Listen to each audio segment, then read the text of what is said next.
Clément Chapelle se définit comme un éco-athlète. Pendant une semaine, cet Isérois a décidé de courir 42 km chaque jour en ramassant des masques anti-Covid laissés au sol. Et ils seront transformés en vêtements, notamment lors de son passage à Grenoble. Ne manquez pas d'aller encourager les Amazones du FCG dimanche après-midi au stade Lesdiguières. Les rugbywomen grenobloises recevront leurs homologues de Lons-le-Saunier. Un match aux couleurs des droits de la femme à l'approche de la journée internationale. Et puis François Bunel sera l'invité de ce JT. Le journaliste est également co-réalisateur de Seule la Terre est éternelle, présenté en avant-première au Méliès ce vendredi soir. Un très beau film sur un monument de la littérature américaine, Jim Harrison, décédé en 2016. Bonsoir à tous, ravi de vous retrouver dans ce JT du vendredi 4 mars 2022, du lundi au vendredi à partir de 18h, l'essentiel de l'actualité du Grand Grenoble. Le gouvernement l'a annoncé jeudi. Devant le recul de la pandémie de Covid, on devrait pouvoir dire adieu aux masques dans 10 jours, sauf exception dans les transports et établissements de santé. Des masques qui, en moins de 2 ans, sont devenus notre quotidien. Malheureusement aussi, celui des rues, des grandes agglomérations. Devant le manque de civisme de certains, un Isérois a décidé de réagir en alliant la course à la parole. Éléonore Pointeau. 7 jours, 295 km et des centaines de masques à ramasser. Plogaton, c'est l'association qui allie plogging et marathon ou le ramassage des déchets en courant. L'Isérois Clément Chapelle se donne un challenge, courir un marathon par jour de Saint-Étienne à Lyon. C'est vraiment un défi sportif que je me donne, puisque me ramasser les masques, ça ne m'amuse pas, mais le sport, ça m'anime. Et finalement, c'est l'occasion de courir utile et de surtout transformer en positif cette pollution qui est négative pour nous tous. Sa mission pour ce mascathon, sensibiliser les Isérois à la pollution des masques. Au total, l'éco-athlète a amassé 398 masques en une journée, rien qu'à Grenoble. Un constat plutôt alarmant. On a un petit peu de visibilité sur Saint-Étienne et Valence maintenant. Effectivement, là, il y a plus de pollution, plus de déchets en tout cas sur la ville de Grenoble, clairement. Les déchets sont même tendance, les masques récupérés se recyclent puis se transforment en un vêtement de mode unique. Des créations sorties de la tête de Marion Lescaut, une jeune artiste engagée contre la fast fashion. Il faudrait qu'on consomme déjà, qu'on utilise des masques peut-être en tissu plutôt que les masques qui viennent de Chine et qui sont composés à 100% en polypropylène, donc en plastique. Essayer de consommer mieux, plus durable, plus responsable, parce qu'on est arrivé à un stade de non-retour à mon avis. Si on ne réagit pas maintenant, malheureusement, je pense qu'on va droit dans le mur. L'association plante un arbre fruitier après 100 masques ramassés et pour les plus motivés, Plogaton organise des sorties plus courtes. De quoi faire un marathon, mais cette fois-ci, à plusieurs. Et le périple de Clément Chapelle s'arrêtera le 6 mars à Lyon avec 2 marathons. Il participera aussi aux 24 heures du masque à Paris les 2 et 3 avril prochains avec comme défi de ramasser 1000 masques. Grenoble, terre de rugby également au féminin. Dimanche, les Amazones recevront l'équipe de Lons-le-Saunier à 13h au stade Lesdiguières. Les Amazones, un club pionnier du rugby féminin en France, parti de Sassenage et qui fait partie intégrante du FCG Rugby. Au-delà des performances dans le plus haut niveau français, les joueuses s'affirment comme des porte-drapeaux des droits des femmes et le rediront dimanche avant la journée internationale des droits des femmes. Le 8 mars, Arthur Glory les a rencontrées en pleine préparation. Les Amazones n'ont qu'un seul objectif en tête, le maintien. Les Grenobloises 5e sur 7 de leur poule sont sous pression. Aucun faux pas n'est permis pour rester dans l'élite du rugby féminin français. Musculation, terrain, tactique, elles répètent inlassablement les mêmes gestes pour préparer le match de ce week-end. Donc là, on va avoir 3 matchs importants. Donc là, on a Lons ce week-end, donc ça va être un match décisif. Si on arrive à le gagner, on peut être plutôt bien sur le classement et voir chercher quelque chose à la fin. Il faut encore faire mieux. Parce que là, on a l'objectif de quand même jouer les playoffs, donc jouer les phases finales en fin d'année. Donc il faudrait gagner le prochain match, les 2 prochains matchs là qui arrivent contre Lons, le match aller et le match retour. Au-delà de l'enjeu sportif, ce match aura aussi un goût tout particulier.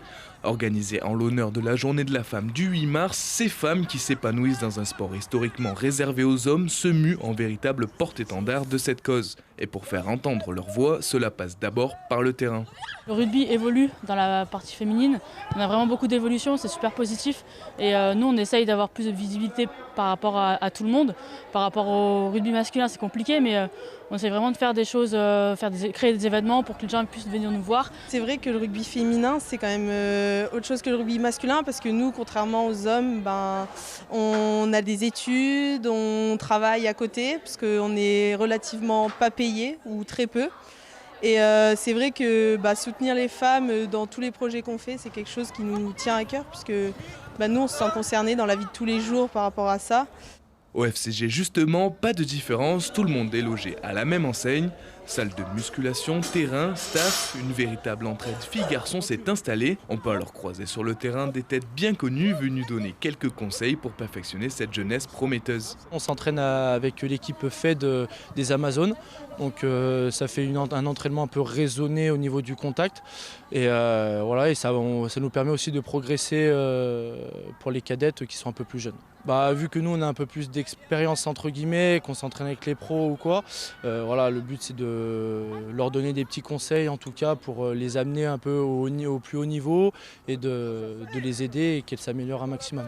Même s'il y a encore du chemin à parcourir, on aime penser que Grenoble est une terre de rugby féminin. Théâtre du record d'affluence lors d'un match de 6 nations, le sport connaît un envol médiatique. Et avec 2 Amazones dans le 15 de France, c'est tous les Grenoblois qui sont derrière elles.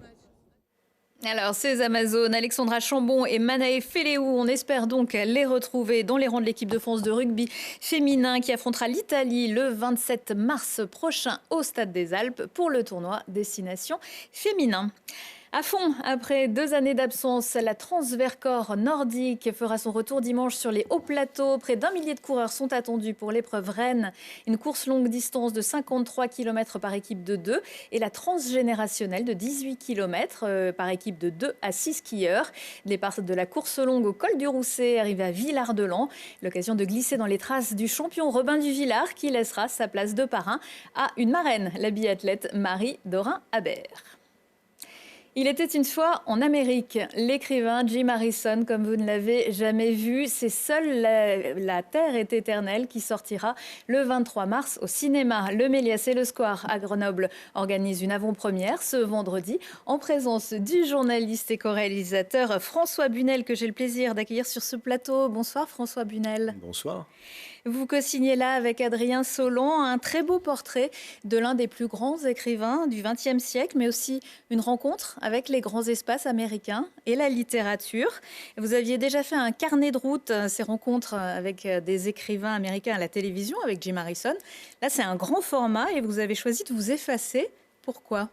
Parce que c'est un film de cinéma et que les carnets de route étaient des documentaires télévisés et qu'on a eu envie, avec Adrien Solan, de proposer quelque chose qui soit à l'image de ce que l'on trouve dans les romans de Jim Harrison.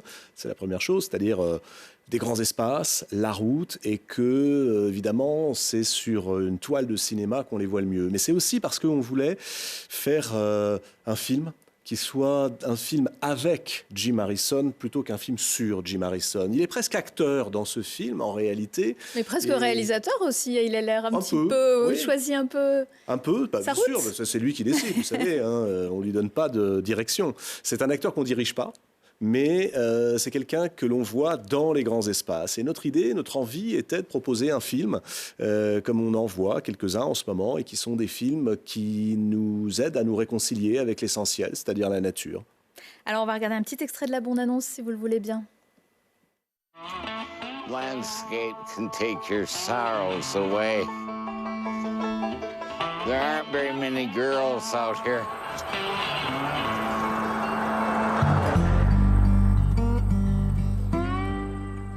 Shakespeare said we are nature too. That's the overwhelming fact of life.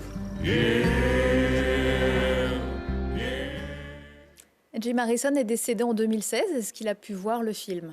Non, malheureusement pas. On a commencé le tournage quelques mois avant sa mort. Ce sont les toutes dernières images de Jim Harrison. Et on devait même poursuivre ce tournage en avril 2016. Il est mort quelques jours avant que nous reprenions le chemin des États-Unis. Donc il n'a pas vu le film, mais il nous a laissé carte blanche pour un film dont il pensait que ce serait son testament spirituel dans tous les sens du terme, parce que paradoxalement, c'est un film crépusculaire. C'est l'histoire d'un vieil homme qui sait qu'il va mourir, mais qui n'en fait pas un drame, mais au contraire une forme de joie quand il s'agit de se rendre compte que ce qui compte dans la vie, c'est de l'avoir mené comme on l'entendait.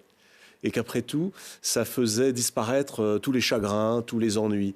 Voilà, c'est une invitation à vivre librement, c'est une invitation à retrouver le goût de l'ensauvagement, de ce lien qu'on a perdu avec le monde sauvage, une nature qui parfois est une nature violente, hein. C'est les grands espaces du Montana, du Colorado, de l'Arizona, du Wyoming.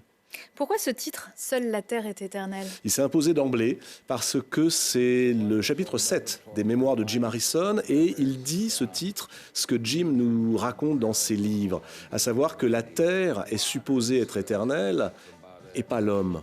C'est un rappel peut-être à l'humilité, nous dire que nous ne sommes pas les propriétaires de cette terre, mais simplement ses occupants, et qu'il faudrait que nous ayons un tout petit peu plus de modestie, que nous cessions de l'exploiter pour notre seul bénéfice, que la terre est supposée durer, pas l'homme. Ça n'est pas grave d'ailleurs. Donc réconcilions-nous, retrouvons notre part naturelle. Et c'était un proverbe Sioux, Lakota, qui avait cette sagesse de savoir que l'homme n'est que de passage sur Terre. C'est une invitation aussi à se reconsidérer et puis à retrouver notre juste place.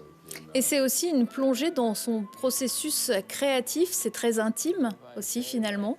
Oui, on a voulu entremêler la façon dont un homme écrit et dont un homme vit. Vous savez, moi je crois beaucoup à ça, à l'idée qu'il y a un lien entre l'art et la vie de l'artiste. Et évidemment, il raconte la manière dont il s'y prend, mais la manière dont il s'y prend, c'est aussi un art de vivre. C'est comment tenir droit, comment se tenir debout.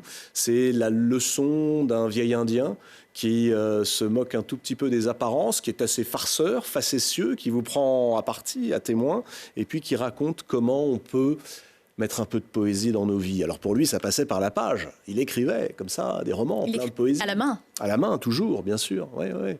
Devant ça, non pas une page blanche, mais aussi un grand mur. Ça vous a marqué, non, ça? Ouais. Alors c'est impressionnant parce que quand on entre chez Jim Harrison, et c'est ce qu'on voit dans le film, il y a tout, il y a des bibelots, il y a c'est un peu tas de choses, un fouillis incroyable, qui sont le trésor de 70 ans de vie brûlée par les deux bouts, mais face à lui, le mur est blanc. Et il dit, c'est là-dessus que je projette mes images mentales. Et évidemment, quand on sait que Jim Harrison est sans doute, je crois, l'un des grands écrivains du siècle, l'un des premiers aussi à avoir été l'un des grands écrivains féministes aux États-Unis, il est connu d'abord comme poète, et puis ensuite comme l'un de ceux qui ont beaucoup libéré la parole des femmes dans les années 1980, avec cette idée que quand on n'est plus amoureuse de quelqu'un, on a le droit de le quitter. On peut partir dans le champ de blé. Par exemple. Le but, c'est de nous donner envie de lire ou relire, de découvrir, redécouvrir Dalva, Légende d'automne et bien d'autres. Il y a deux buts, je crois. D'abord, le premier, c'est vous donner envie de revoir la beauté, où qu'elle soit. Dans la nature d'abord et ensuite dans les livres. Je crois beaucoup aussi à l'imbrication des deux. Lire pour emmagasiner des connaissances, pourquoi pas, mais lire pour que notre vie change, pour se mettre en route, pour avoir envie ensuite de prendre un billet d'avion ou alors la voiture et de tracer la route sans but. C'est la grande leçon de Jim Harrison, sans but. Arrêtons de calculer, arrêtons de se demander dans quel but on fait telle chose, faisons-la, être présent à l'instant. Donc c'est ça, je pense que ça passe aussi par les livres qui nous apprennent à nous reconnecter à l'essentiel. Alors un autre livre, vous avez été le seul Français à interviewer Barack Obama pour la sortie du premier tome de ses mémoires au Promised Land. Vous savez si le tome 2 sort bientôt ? Il va sortir. Qu'appelez-vous bientôt? Oui, il sortira.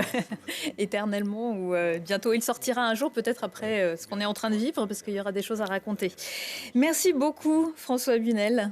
Merci à vous. Seule la terre est éternelle, un portrait fort et émouvant de Jim Harrison. C'est à partir du 23 mars dans tous les bons cinémas et dès ce vendredi soir au Méliès. Merci encore. Merci. C'est la fin de ce JT. Retour de l'actu à 19h, 21h, 23h et en replay sur télégrenoble.net. On se quitte avec la Dynamita's Night. Elle est de retour samedi soir à la Belle Électrique avec son dress code 70s, son concours de style et bien sûr la roue de la funk. Ouverture des portes à 21h avec un before au bar pour faire chauffer ses articulations. Et pour le reste, un as de la basse, le Brésilien Fernando Rosa qui rejoue les plus grands classiques de la black music. Bonne soirée et excellent week-end à tous.